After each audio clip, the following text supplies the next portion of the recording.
WhiskyJason here, whiskey from the viewpoint of an American in Germany tasting rare and exotic whiskeys. Today I have something from Fettercairn, a distiller we don't hear a lot about, and this is their Warehouse 2 Batch 1 bottling. What does that mean? Well, first of all, a little bit of the dates here. This is 49.7% ABV. It's a 700 milliliter bottle, so I have no idea if it made it to other countries outside of Europe. And there were a total of 3,600 bottles of this. Originally, it was priced at about 70 euros, and now it goes for about 150 euros on many of the secondary shop sites. So we do have a secondary market in Germany where we can buy it on eBay and so on and so on. But what we also have are the retail online stores that just hold back some bottles and then sell it a few months later for a much, much higher price. And that's the 150 versus the original 70 euros. So now what does that mean? Warehouse 2 Batch 1. So I actually had to go online and take a little bit of I had researched a little bit and found out that this is interesting. Fettercairn has a new warehouse collection. And this new collection is very, very limited, 3,600 bottles. It's small batch bottlings, and it's actually everything here from the 14 different warehouses on site for Fettercairn. And the very beginning is this Fettercairn Warehouse 2. So it's warehouse number 2, not 1, not 3, not 5. Warehouse 2, and this is batch number 1. So we might be able to expect other bottlings from Warehouse 2 in the future. And there were a total of 19 different casks that were used to make this. So what do we have? We have 20% first fill sherry butts and first fill sherry barrels. They were from American and also European oak. On the back, we can read a little bit about this nice little chart here, but it doesn't tell me where were the Americans and where were the European oaks. I just know that we have 10% from Vasiama sherry butts, and we have 10% from Tevaza sherry barrels. All right, so one of those would be American oak, and one of those would be European oak. On top of that, we have 40% first fill port pipes. And then we have 35% first fill bourbon barrels. And last but not least, we have 5% virgin American oak barrels that were made in Spain at the Vayama unseasoned barrels. Now, the good thing is they took everything from the vintage year 2010, so they can write it down here on the back of the box. If they had things from 2009, 10, and 11, legally, according to the definition of whiskey, that you can only name the youngest whiskey, they could not have named the older whiskeys in there. So thank you very much for doing that. So this is 49.7%. This is 3,600 bottles, and this is therefore the whiskey base number 178240. What am I going to compare it to? I just have this at the moment. I was filling up a set for the Lady of the Glen blind tasting, and I decided, hey, here's a Fettercairn. It's 12 years old. It's 57.6%. Why not compare it? Because this at the moment is cheaper than this. This is 105 euros, and this is 129 to 149 euros on the so-called secondary market. So why not compare the two of these, I thought. Now, this is 12 years old. As I just mentioned, this is a first fill bourbon cask. And the thing that really surprises me is the color. I just read these were first fill, apparently, port pipes. These are first fill sherry. But look, it's not really that much darker than a bourbon cask. Now, it is a little bit darker, so let's put this here. Let's take this so you can actually see the difference here. So you do see a difference that the bourbon is lighter than the Warehouse 2 Batch 1, but not by a lot. I would have expected much, much more of a color difference between the port pipes and the sherry, but apparently, who knows? So they vatted it all together, and so I don't know how long the vatting process was, but it does say it's a vintage bottle 2021. So my bottle actually has a code on it, I hope, I guess, I think. So let's see here if I can find anything that says, nope, This is something I should do before I go online. All right, good. I can't find anything. I like the Fettercairn bottle. I like the unicorn. The color is one of the colors that pops. This is something I walk by, especially with the golden lettering on it. It's something I cannot go, oh, I didn't see it. Well, Lady of the Glen as well. This is also something with its lilac color. Just gets you. All right, so let's nose the two of these first of all. Oh, nice. I do get the port and the sherry mix. The same thing I get with Bushmill 16. I get a lot of vanilla and a little bit of a maltiness. Nice. Over here. Ooh, I'm getting a little bit of vanilla and a little bit of a burn. So this is 57.6, so I'm going to add a little bit more water to this. All right. Let's try this. I was surprised how hot this was. Even on the official tasting notes, they here say on the nose, ginger. So ginger is for me one of the secret code words for hot. So tell me in the comments, did this make it to your country? I do know that it was in Belgium. I do know that it was in the Netherlands. I do know that it was UK.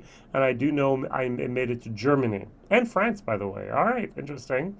France still has the cheapest price of 75 euros.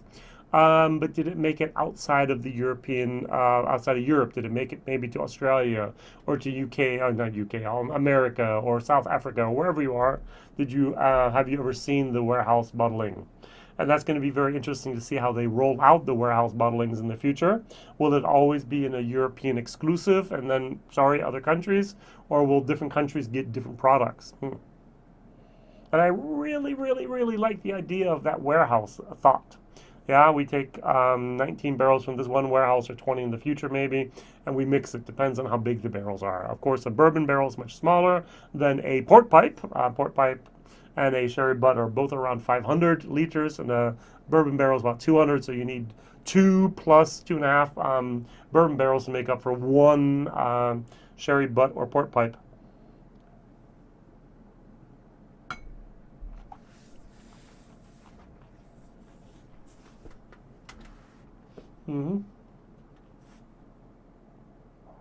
What disturbs the enjoyment process is the heat of the alcohol. So I was really, really surprised in my first time I tried this in my German video. I diluted it down from the 49% to maybe 45%. Didn't do much to it. Then I diluted it down a little bit more. I went down to the 38% mark, and it just popped. It was like, oh, I get the tropical fruit now, and so on. On the back of this thing, it says here, each release of Fettercairn Warehouse 2 single malt scotch will showcase a maturation journey that enhances the tropical distillery character derived from the copper cooling ring distillation process. And I finally got the tropical moment. Yeah, batch number 1 has been crafted using a hand-picked selection of first fill American and European oak casks filled with spirit that flowed from the Fettercairn stills in 2010 and has since been maturing in Fettercairn Warehouse number 2. Fettercairn, if you're going to write the breakdown of the casks, please write down which ones were the American oak and which ones were the European oak, or just write down everything is American oak except that one. It would just help me. I'm a guy who likes to have all the facts, all the figures. I like to have as much transparency as possible. You're doing a fantastic job with everything else. Tiny little request there. Maybe you could add that on someplace or on the website or something like that. All right. So I diluted it down to, as I said, about 39, 38, maybe only 40%. And the first thing I get is wonderful tropical moments. I get like a melon, a mango, a little bit of watermelon. Very, very nice.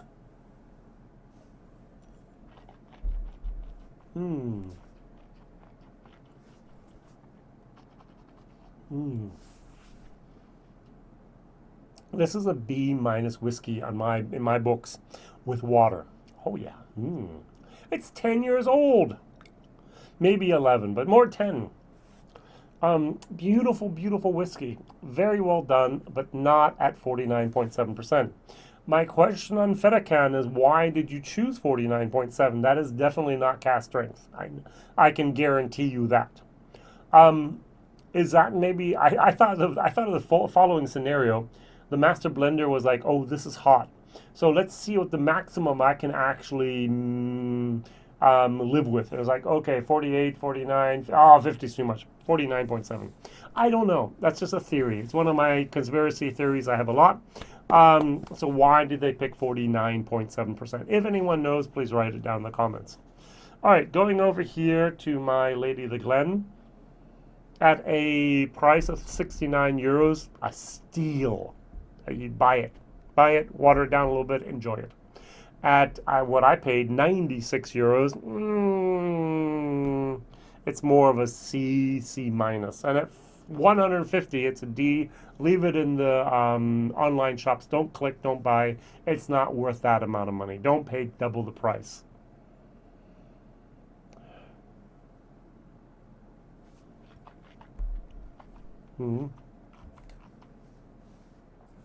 Yep, and that's very, very hot. Maybe Fettercairn is just a hot whiskey that needs a little more time in the cask and a little bit more water to dilute it down. I'm not sure. It says here the taste should be creamy coffee, gives way to grapefruit, spiced apple, and cinnamon. I did not get any coffee. I did not get any grapefruit. Spiced apple, maybe I can live with that, and the cinnamon. Fettercairn always seems to have a little bit more of a cinnamon in there than most single malts do. And so I could say maybe if I really, power suggestion might make that happen. I don't know. Question of the day, what is your favorite Fettercairn? I think the 16-year-old that came out last year was fantastic. I had a 23-year-old that wasn't worth the money, but still good. I'm looking and buying maybe the 22-year-old. I have a few other single casks here. For example, this one. This really needs a water and a little bit of patience, and it's definitely not worth the price of the 105 euros that I had to pay for this.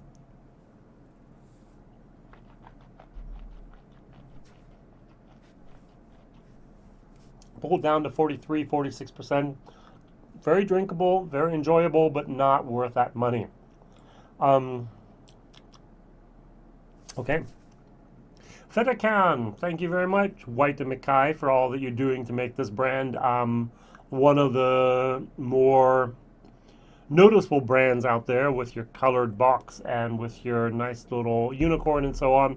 I think this is a distillery to keep your eye on. It's flying under the radar very, very, very low, but yet one day it might actually be something that we might want to have more and more of. WhiskyJason here, whiskey from the viewpoint of an American in Germany. What is your favorite Fettercairn?